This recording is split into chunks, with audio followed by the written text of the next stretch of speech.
For the past few years, people like me have been moaning that the BMW 3 Series hasn't exactly been at its best.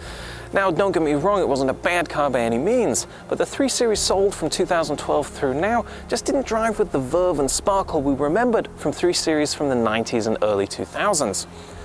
BMW listened and claims it's fixed a lot of our complaints and says that this 2019 330i is back on track to being the ultimate driving machine. And I think the only way for me to find out whether that's the case is to take it for a drive. And first impressions, it's really fun. But before we get to that, let's just dispense with the specifications. The badge on the back says 330i xDrive. That means I've got a 2-litre turbocharged 4-cylinder engine, 8-speed automatic transmission, and all-wheel drive. The engine delivers 255 horsepower, and BMW says it'll get this car to 60 in 5.3 seconds, which is actually quite quick for being just the base 3 Series, don't you think? So right now I'm driving the car in sport mode, and honestly it feels great. Sport mode makes the engine a little louder, it gives me sharper throttle response and quicker transmission shifts, and this thing is super responsive when driven like this. I've got 295 pound-feet of torque, so there's always power when I want it, and the shifts from the paddle shifters are really crisp and responsive. This thing is really pretty quick. It handles really well on a road like this too. Part of that, of course, comes from the fact that the new 3 Series is a little bit lighter than its predecessor, and BMW says the body is 25% stiffer than before. The suspension also uses a different type of dampers, and body motions are really well controlled. This road has a lot of elevation change and dips and crests through here. You can set a line through a curve and hold it all the way through. There's loads of grip. You know, the last 3 Series could feel a little bit disconnected and distant on a road like this, but this one is much more involving and makes me feel like I'm part of the action.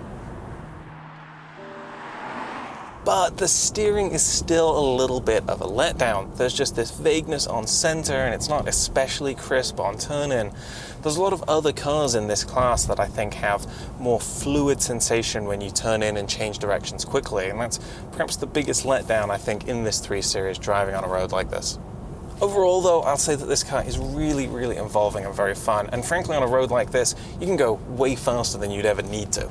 Back into comfort mode, the way you might drive around most of the time, the engine quiets down, the throttle response slackens up, and this car feels like a real luxury machine. It's very quiet inside the cabin. Even on the highway, wind and road noise are really subdued.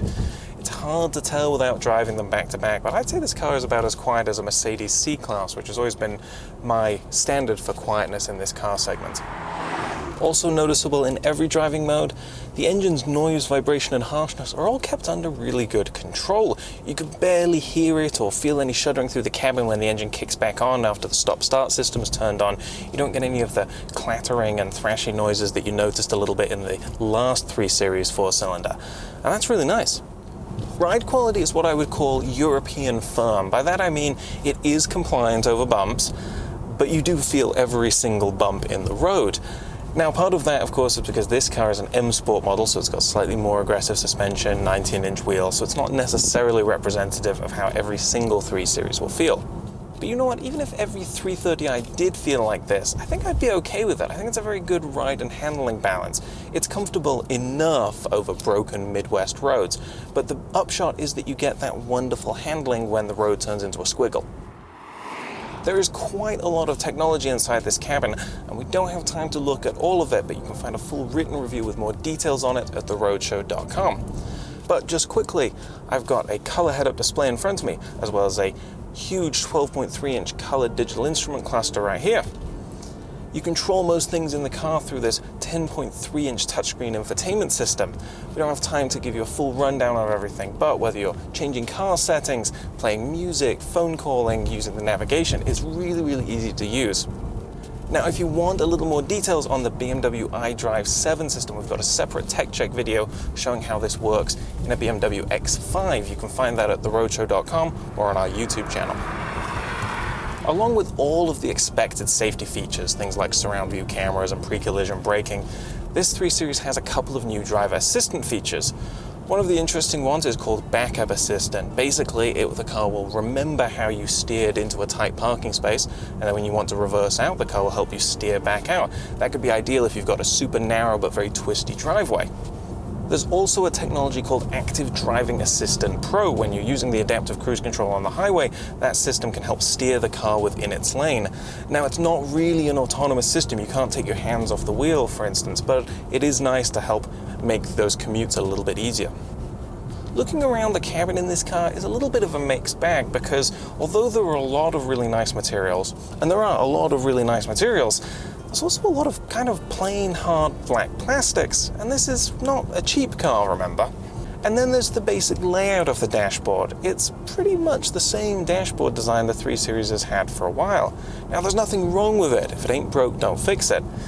But I think that some competitors, like Volvo and Mercedes, are coming up with more interesting, more modern, and frankly, just more attractive interior designs in this class. It also took me a while to warm up to the way the new 3 Series looks on the outside. I couldn't quite put my finger on it, and I think it's very dependent on what color you see this car in. This one, for instance, I actually quite like. It's in sunset orange with black trim and 19-inch wheels, but I do think that it's perhaps not the best looking 3 Series that we've ever had. The BMW 3 Series is back. This is not just a new car, it's a new and much improved car. The 330i starts at $41,000, and this one, because it's got a lot of options on it, is about $59,000. Now, I probably wouldn't option my 3 Series quite so expensively, but for the way that it can be both a fun sports sedan and a really comfortable luxury car, I think it's worth the money. And I think you're gonna love driving it.